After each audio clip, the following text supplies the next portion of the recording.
I think that there is a deep problem in this country when it takes 4 to 8 years to become a doctor, but it only takes 6 months to become a police officer. Why is it that someone who has the power to take my life away in a split second only has to have 6 months of training? There has to be a change within the system, and if we can start it here in Portland and create that change with police officers and the people who are enforcing our laws, I think that we have the ability and we have the obligation to do that. I think that it's amazing that we can all come here and stand together in solidarity, and I think that the louder we are and the longer we continue to be loud, that they will hear us. And they may not hear us right now, but they're going to hear us eventually, no matter how long it takes, and I'm here for however long it takes. And I just want to thank everybody for coming out today. Thank you.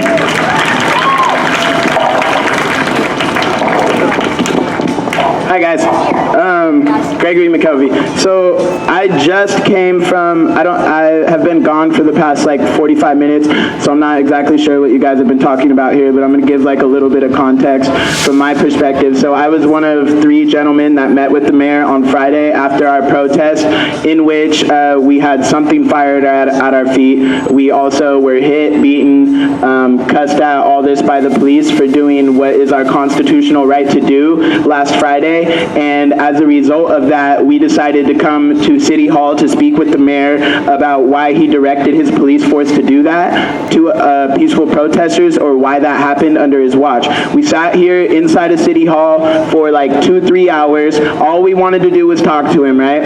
He would not talk to us. Eventually he agrees to meet with myself and 2 other gentlemen from Don't Shoot PDX. We sit in a meeting with the mayor of Portland, Charlie Hales, and he looks us all in the face and agrees that he will meet with us here today at 4 o'clock, okay?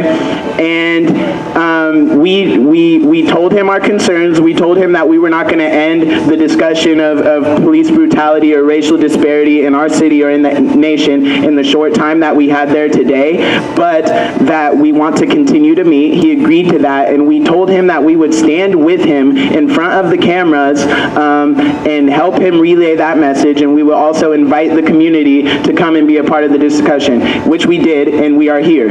And so on today, this morning, we find out that he has changed the meeting place, and it's no longer going to be here, which we did not agree to have happen, right? And he does this with the black churches and our elders, who apparently is how he set up this meeting. And to me, that's like if I have a meeting with any of the white people here today, right? And I'm like, okay, so we're going to get coffee at 10 a.m. like next week, right? And then I leave, and then I text any other white person that I know and say, hey, just so you know, we're not going to meet for coffee. We're going to meet at the sandwich spot. What? Are you serious? Like, you don't get to just talk to the same black elders that you've been talking to for decades. I'm sick of singing We Shall Overcome. I don't even know the words to We Shall Overcome. It's time to just simply overcome, right? It's not a time to sing songs anymore. We don't have time to say our time is coming, right? It's now or never, and it's forever or never. So we come here today, we meet, we have a press conference. All the press is here, right? We have our press conference. We talk about our grievances, in which we have legitimate demands that can be found, not just about the police brutality at our protests and the fact that they're sending gang enforcement to our protests, but also just about the police union contract. It doesn't make sense that this mayor and this police commissioner are negotiating a contract on their way out, trying to fast track it through city council, when it's the next mayor and the next police commissioner that are going to have to live out the terms of that negotiation. So it does not end racial problems in our city, but it is an urgent matter, like now, that we need to stop this contract from going forward so that we can further this discussion and actually make gains in racial disparity and injustices in our city.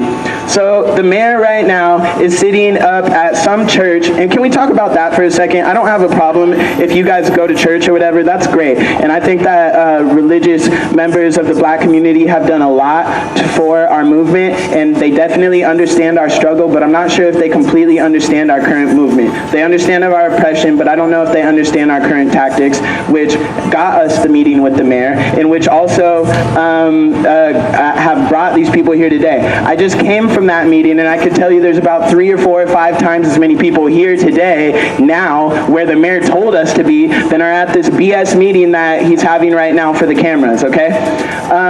So, and the separation of church and state, but not just that, but like if you get shot by an officer, he doesn't ask if you're a Baptist first, right? He doesn't ask if you're a Muslim or anything like that. Like, this can't be confined to the old terms in this old vanguard of we're going to do this through the black church, because black people are so much bigger than black churches. And we have Muslims in our movement, we have atheists, we have agnostics in our movement, and the fact that you're going to make us come to a black church, like, oh, that's where black people like to go, right? No, screw that. I don't like to go to black churches. I mean, like, that's cool. I did that in the past, and I appreciate if you do, and I appreciate what they have done for our movement, but the notion that you're going to come from a meeting with us, don't shoot PDX, which is obviously not a religious group, leave that meeting